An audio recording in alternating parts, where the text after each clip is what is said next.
नमस्कार दोस्तों, आप सबका स्वागत है मेरे चैनल SRJ नॉलेज में।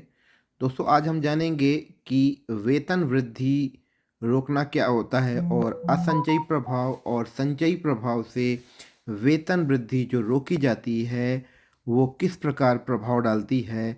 आज इस वीडियो में हम जानेंगे वेतन वृद्धि रोकना क्या है।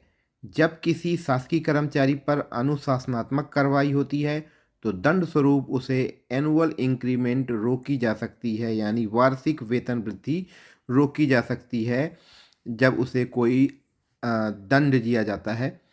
यह दो प्रकार से होती है, एक असंचयी प्रभाव से और एक संचयी प्रभाव से। संचयी प्रभाव से वेतन वृद्धि रोकना क्या होता है? संचयी प्रभाव से वेतन वृद्धि रोकना यह एक लघु दंड कहलाता है जिसकी निश्चित अवधि होती है, जैसे 1 या 2 वर्ष तक इंक्रीमेंट नहीं मिलता। यानी अगर इंक्रीमेंट रोका जाता है तो 1 वर्ष के लिए इंक्रीमेंट रोक दिया जाता है और 1 वर्ष या 2 वर्ष के बाद इसे फिर से लागू कर दिया जाता है। यानी इसका दीर्घकालिक परिणाम नहीं है, बल्कि इसके लघुकालिक परिणाम होते हैं। दंड अवधि पूरे होने के बाद वेतन पुनः सामान्य हो जाता है, यानी ये इंक्रीमेंट बाद में मिल जाता है।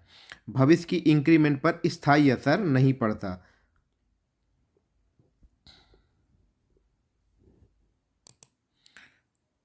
उदाहरण, यदि एक इंक्रीमेंट असंचयी प्रभाव से रोकी गई है तो अगले वर्ष वेतन फिर सही क्रम से बढ़ जाएगा। यानी अगले वर्ष उन्हें जो इंक्रीमेंट मिलेंगे वो 2 इंक्रीमेंट अगले साल मिलेंगे। यानी कि एक इंक्रीमेंट जो दंड के रूप में मिला था और एक इंक्रीमेंट जो हर साल लगता है, तो अगले वर्ष उसे दोनों इंक्रीमेंट एक साथ मिल जाएंगे। इसलिए इसके जो हैं वो दीर्घकालिक परिणाम नहीं होते हैं। अब संचयी प्रभाव से वेतन वृद्धि रोकना यह दीर्घ दंड माना जाता है। इंक्रीमेंट स्थायी रूप से खत्म हो जाता है। आगे की सभी इंक्रीमेंट कम वेतन से शुरू होती हैं और जीवन भर वेतन पर असर पड़ता है।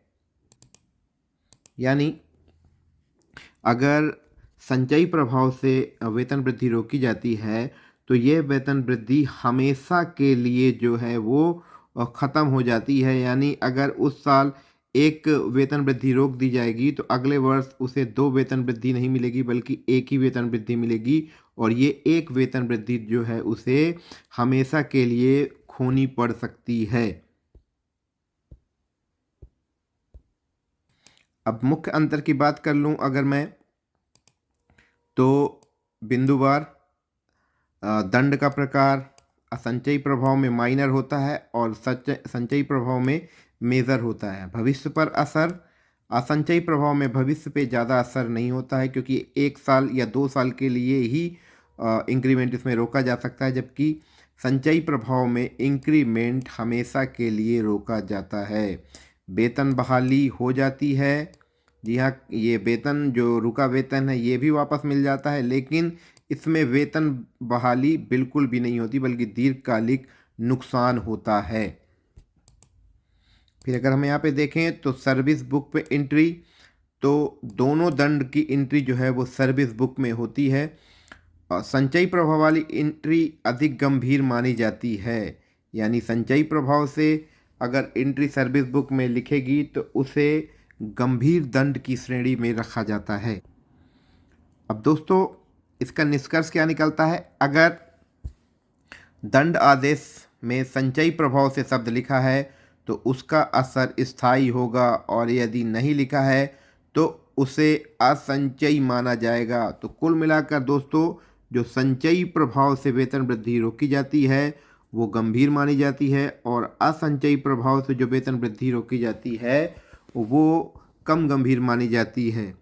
तो उम्मीद है आपको संचयी प्रभाव और असंचयी प्रभाव से वेतन वृद्धि का रोका जाना आसानी से समझ में आया होगा। ऐसे ही और वीडियो देखने के लिए हमारे चैनल को सब्सक्राइब कीजिए और वीडियो को ज़्यादा से ज़्यादा शेयर कीजिए। धन्यवाद।